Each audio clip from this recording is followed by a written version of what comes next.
O presidente da Turquia vai testar a sua popularidade nas urnas amanhã, quando o país realiza eleições gerais. Se Recep Tayyip Erdogan vencer, será um fato histórico. E se perder, também.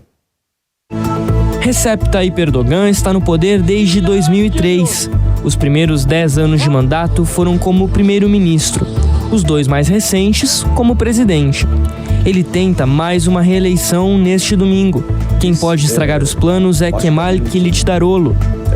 A depender da pesquisa, o rival aparece à frente na intenção de voto. Mas, na média entre os levantamentos, os 2 estão tecnicamente empatados. O economista, cientista político e professor da Universidade Americana de Georgetown, em Washington, Maurício Moura está na Turquia e explica o perfil da oposição que pode tirar a hegemonia de Erdogan. Para entender a oposição turca é preciso aceitar o fato de que é uma oposição muito heterogênea.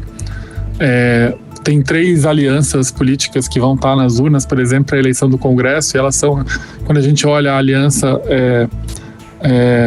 da oposição, ela é que ela carrega partidos de centro, partidos de extrema-direita, partidos de diferentes etnias, partidos de diferentes regiões.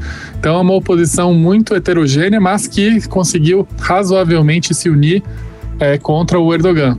Então o primeiro desafio, se ele realmente for eleito presidente, vai ser trabalhar essas diferenças entre a oposição. Ele tem um desafio político inicial muito grande, ele tem um desafio econômico enorme, porque durante muito tempo aqui as taxas de juros e a política fiscal e monetária foram administradas de maneira artificial, então ele vai ter que ter um pacote econômico de más notícias e vai ser complicado administrar isso num país polarizado, porque se ele ganhar a eleição, ele vai ganhar a eleição com metade do país contra, ou tendo votado contra. Então esse também é um desafio de opinião pública grande. Agora, é interessante a figura do candidato, e ele é uma figura bastante com pouca empatia, não dá para comparar a empatia e a liderança que o Erdogan tem, mas é uma pessoa de baixíssima rejeição, quase que uma figura de baixa rejeição, que acho que nesse momento da oposição ter tentado se unir, eu acho positivo. A economia é um dos principais fatores para a queda da aprovação do atual governo. A inflação oficial do país está na casa dos 85%, a maior em 24 anos. Entretanto, a realidade é ainda pior. A população sente que a remarcação nos preços dos itens básicos praticamente quadruplicou em um ano. Eu tive em vários supermercados aqui, tanto na região de Istambul, quanto Ankara e algumas cidades que ficam entre a capital e Istambul. E a gente percebe que claramente há uma remarcação de preço constante. Eu conversei com muita gente, a grande reclamação é o aumento de preços, que obviamente corrói a renda, principalmente das pessoas de menor poder aquisitivo.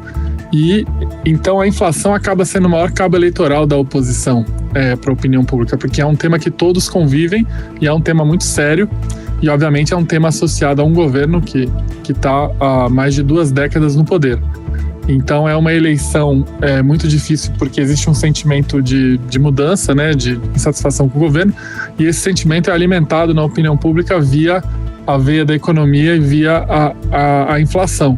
Então, mesmo com um certo monopólio dos meios de comunicação, da comunicação e do próprio uso da máquina pelo governo, pelo Erdogan, é o que leva a oposição a se colocar numa posição mais forte, e muito mais forte comparada às outras eleições presidenciais de 14 e de 18, é o fato das pessoas terem um grau de insatisfação enorme com o dia a dia, com o aumento de preços.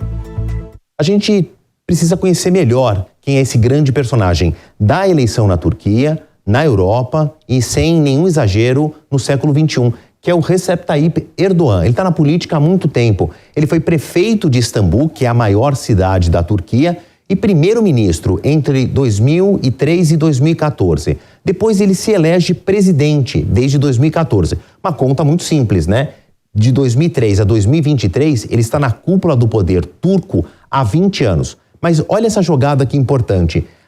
Entre 2017 e 2018, a Turquia deixa de ser uma democracia parlamentar, quando então ele era chefe de governo como primeiro-ministro e passa a ser um presidencialismo. E essa mudança foi encampada pelo próprio Erdogan. E aí ele passa a ser chefe de Estado, chefe de governo, também como presidente. Agora, a popularidade dele desmoronou junto com milhares de edificações no terremoto de fevereiro desse ano. Foi um imenso terremoto de magnitude 7,7, 10 províncias atingidas, e daí o número dos estragos são impressionantes. 46 mil mortos, mais de 100 mil feridos e 164 mil edificações danificadas seriamente. Ou elas colapsaram totalmente, ou elas foram completamente inutilizadas. A Turquia já não estava no seu melhor momento econômico, daí piorou. E junto com essa queda econômica veio a queda na popularidade do Erdogan, que tenta se manter no poder desde 2003. E para isso ele colocou o chamado pacote de bondades, ele mexeu com o bolso do eleitor, porque afinal todo eleitor ele vota com aquilo que ele tem de mais sensível, o bolso. Olha o que aconteceu, ele deu 1 mês de gás natural para todo mundo, majoritariamente para as famílias mais pobres, 10 gigas de internet grátis para estudantes, principalmente quem está nas universidades e no ensino médio, aumentou o salário mínimo 2 vezes em pouco mais de 1 ano e meio. E mais recentemente, um reajuste de 45% para 700 mil servidores públicos. Agora, se isso vai dar certo, a gente vai ver na próxima semana se ele vai conseguir se manter no poder ou vai disputar aí com seu principal rival político. As pesquisas apontam um empate técnico com uma leve vantagem para a oposição.